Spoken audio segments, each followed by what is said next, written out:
Salamat ah. Sorry na abala na naman kita. Di ka ba nag-iisip?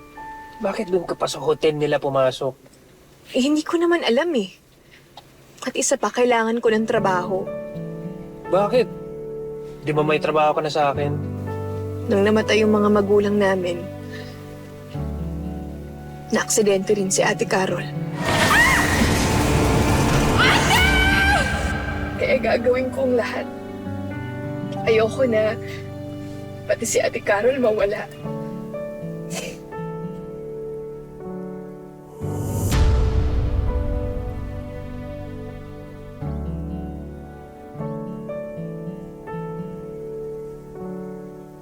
Huwag ka na umiyak.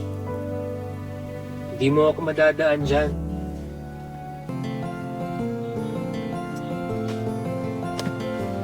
Makababa na nga lang.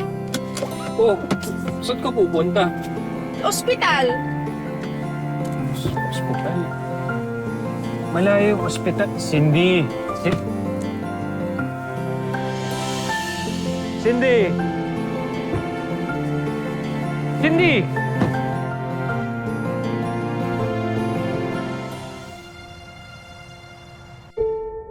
Cindy, naniningil na yung ospital. Si Ate Carol mo, hindi pa rin gumigising. Baka oras na para isipin mo na pagpahingin mo na si Ate Carol mo.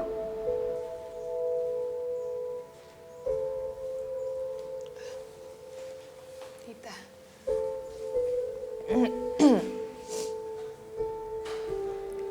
Bakit nandito ka? Hindi ka pumapasok sa loob. Kasi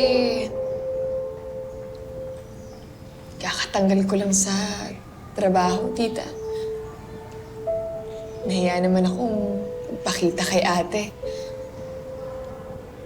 Ayoko namang humarap sa kanya na punong-puno ng negative energy. At isa pa, tita, nakapag-down na pala ako sa ospital. Okay na. May awa ang Diyos. Kapit ka lang. Sigurado po kayo kaya Ulin Lazaro? Bakit po? May problema po ba?